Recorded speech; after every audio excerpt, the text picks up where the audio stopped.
ஆண்டவராகிய இயேசு கிறிஸ்துவின் நாமத்தினாலே அன்பின் வாழ்த்துக்கள். கர்த்தர் உங்களை ஆசீர்வதிப்பாராக. இந்த நாளில நாம் தொடர்ந்து யோசுவா புஸ்தகத்தை நாம் அதிகாலையில் ஆண்டவரோடு என்ற தலைப்பில் வேதத்தை தியானித்துக் கொண்டு வருகிறோம். இந்த நாளில 22வது அதிகாரம் அவருடைய 31வது வசனத்தை வாசிக்கலாம்.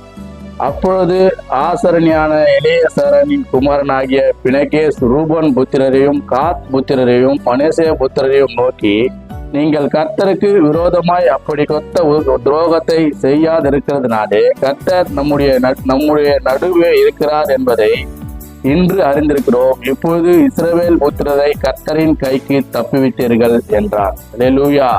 இந்த அதிகாரம் முழுவதும் என்ன சொல்லுதுன்னா, மொத்தம் 12 கோத்திரங்கள் எகிப்து தேசத்திலிருந்து அடிமைத்தனத்திலிருந்து இருந்தவர்களை கர்த்தர் அங்கிருந்து வெளியே கொண்டு வருகிறார். அங்கிருந்து வெளியே கொண்டு வரும்போது ஒரு 2.5 கோத்திரத்தை கிளையோத் என்ற ஒரு தேசத்திலே, அதாவது யோர்தானின் நதி இருக்கிற நதிக்கு முன்னாடி கிளையோத் என்ற ஒரு தேசம் இருக்கிறது. அந்த இடத்துல இந்த 2.5 கோத்திரத்தை பிரித்து கொடுக்கிறார். அது மோசே கையினாலே நடைபெறுகிறது.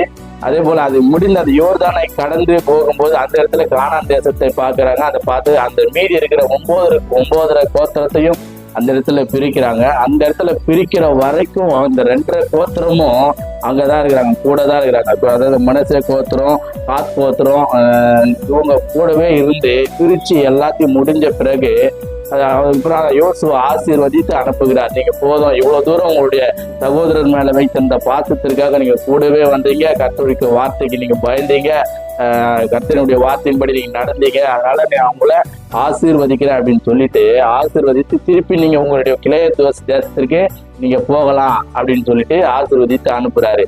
இவங்க என்ன பண்றாங்கன்னா, திரும்பி அங்கிருந்து வராங்க. வந்துட்டு திரும்பி அந்த தேசத்துல யோர்தானை கடக்கும் பொழுது அந்த யோர்தான் கானான் தேசத்துல இருக்கிறது, கிளையோத் தேசம் அதை தாண்டி இருக்கிறது.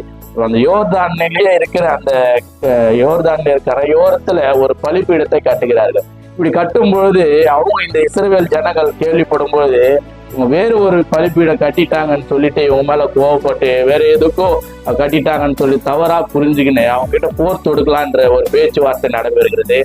நடைபெறும் போது அவங்க ஒரு யோசனை பண்றாங்க. யோசனை பண்ணி அவங்க போய் முதல்ல விசாரிக்கலாம்னு சொல்லிட்டு அந்த எலியாசருடைய மகனை அங்க அனுப்புறாங்க. அனுப்பி அவங்களையும் அந்த சபையாரையும் கொஞ்சம் கூட அனுப்பி போய் விசாரிக்கிறாங்க. இவங்க வந்து விசாரிக்கும் போது அப்ப இவங்க சொல்றாங்க, நீங்க ஏன் அப்படி பண்றீங்க, நீங்க எப்படின்னா தேவையில்லாத வார்த்தை, நீங்க தேவையில்லாத இந்த மாதிரி ஒரு பலிபீடத்தெல்லாம் ஏன் கட்டுறீங்க அப்படின்னு சொல்லிட்டு இவங்க கோவப்பட்டு கேட்கும்போது அவங்க சொல்றாங்க, நாளை பின்ன நீங்க இன்னைக்கு நம்ம ஒன்னா இருக்கிறோம், எல்லாருக்கும் தெரிஞ்சிருச்சு. நாளைக்கு என்னுடைய சன்னதி வரும்போது நம்மலாம் ஒரே ஜனம் என்பதற்காக இவங்களாம் 12 கோத்திரம் தான், நடுவால இந்த யோர்தான் இருப்பதனால இந்த இவங்களையும் அவங்களையும் பிரிச்சு பார்க்க கூடாது அப்படின்றதுக்காக இவங்க நாளைக்கு அப்ப உங்க பிள்ளைங்க வந்து எங்களை ஒரு மாதிரி பேசுவாங்களே, நீங்க வேறு ஜனம் எங்களை பிரிச்சு பேசுவாங்களே அப்படின்னு சொல்லிட்டு இதை புரிந்து கொள்ளும்படியாக உங்களுக்கு எங்களுக்கு ஒரு சாட்சி இருக்க வேண்டும் என்பதற்காக தான் அந்த பலிபீடத்தில் நம்ம சிலுவையில கட்டின முதல் பலிபீடம் எப்படி இருந்ததோ அதே சாயலாக இங்க ஒரு நாங்கள் பலிபீடத்தை கட்டணும், இதுல வேற எந்த உள்நோக்கமும் எங்களுக்கு இல்லை அப்படின்னு சொல்லும் பொழுது அப்போதான் அவங்க சொல்றாங்க, நாங்க தெரியாம நல்ல வேலை நீங்க அந்த வசனத்தை திரும்பவும் படிக்கிற பாருங்க. நீங்கள் அப்படி கொத்த துரோகத்தை செய்யாது இருக்கிறதுனாலே கர்த்தர் நம்முடைய நடுவே இருக்கிறார் என்பதை இன்று அறிந்திருக்கிறோம். இப்பொழுது இஸ்ரவேல் புத்திரரை கர்த்தரின் கைக்கு தப்பிவிட்டீர்கள். நீங்க நீங்க இப்படி ஒரு காரியம் பண்ணி நீங்க ஓப்பனா சொன்னதுனால நல்ல வேலை நான் உங்க மேல யுத்தம் பண்ணலான்னு வந்தோம். ஒரு வேலை யுத்தம் பண்ணி ஏதாச்சும் உயிர்ச்சேதம் ஆயிருந்ததுன்னா கர்த்தர் எங்க மேல கோபம் கொண்டிருப்பாரு. நல்ல வேலை இந்த இஸ்ரவேல் புத்திரர்களை நீங்க கர்த்தருடைய கோபத்துக்கு நீங்க ஆளாக்காம பாத்துக்கினீங்கன்ட்டு. இப்ப இதுல இந்த என்ன தெரிகிறது அப்படின்றா, கர்த்தருக்கு பயப்படுகிறார்கள். அல்லேலூயா. நல்ல வேலை நீங்க இஸ்ரவேல் புத்திரர் கர்த்தர்கிட்ட இருந்து காப்பாத்துனீங்க அப்படின்னா, ஒரு வேலை போர் இருந்தா இப்படி கர்த்தர் எங்க மேல கோபப்பட்டிருப்பாரு அப்படின்னு சொல்லிட்டு கர்த்தருக்கு பயப்படுதல் ஞானத்தின் ஆரம்பம். கர்த்தருக்கு பயப்படுறதுனால அநேக காரியங்கள் அங்க பாருங்க, கர்த்தருக்கு பயந்ததுனால எவ்வளவு பயப்படுறாங்க பாருங்க. நல்ல வேலை நீங்க சொன்னீங்க, இல்லைன்னா யுத்தம் பண்ணிருப்போம், கர்த்தர் கையில இருந்து காப்பாத்துறீங்கன்னு சொல்லிட்டு கர்த்தருக்கு பயப்படுற காரியம் நம்ம கிட்ட இருக்குதான்னு நம்ம யோசிச்சு பார்க்கணும். அநேக நம்ம இடத்துல கர்த்தருடைய வார்த்தைகள் அநேகம் சொல்லுகிறது, ஆனா அந்த வார்த்தைகள் நம்ம பயப்படுறதே இல்லை. நோவா பயந்ததுனாலதான் அவனையும் அவன் குடும்பத்தையும் பேழைக்குள்ள அழைத்து கொண்டு வந்தான். யோசேப்பு பயந்ததுனாலதான் அந்த வேசி அந்த ராஜா ராணி கிட்ட இருந்து அவனை காப்பாற்றி கொண்டான். அல்லேலூயா.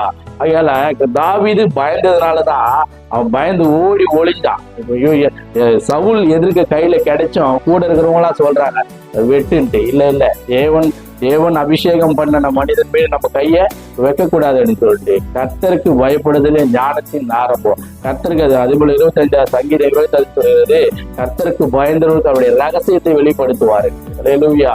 கர்த்தருக்கு பயப்படுறதுனால அநேக நன்மையான காரியங்கள் நடக்கும். உபாகமம் புத்தகத்துல நம்ம வாசிச்சோம், நம்ம கர்த்தருக்கு பயப்படாம போனோம்னா வாதைகள் நம்மளை வாதிக்கும்.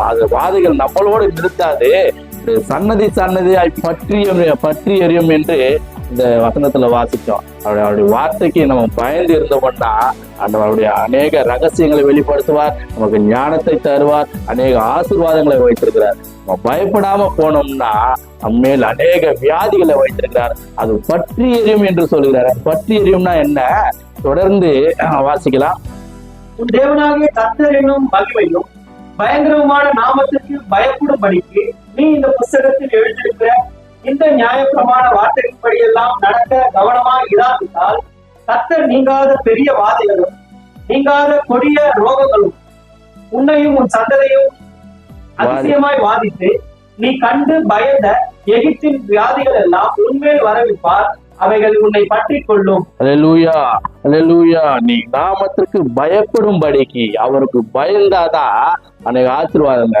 பயப்படாத போகும்போது வாதைகள் பாருங்க, அவங்களுக்கு மாத்திரம் இல்ல, பற்றி எரியும்னா சன்னதி, நம்முடைய பையன் நம்முடைய பேரை சன்னதியாய் வரும் என்று வேதம் சொல்லுகிறது. ஆகையால கர்த்தருக்கு பயப்படும் போது அவருடைய வார்த்தைகளுக்கு பயப்படும் போது அவருடைய ரகசியத்தை வெளிப்படுத்துகிறார், ஞானத்தை தருகிறார், ஆசீர்வாதத்தை தருகிறார்.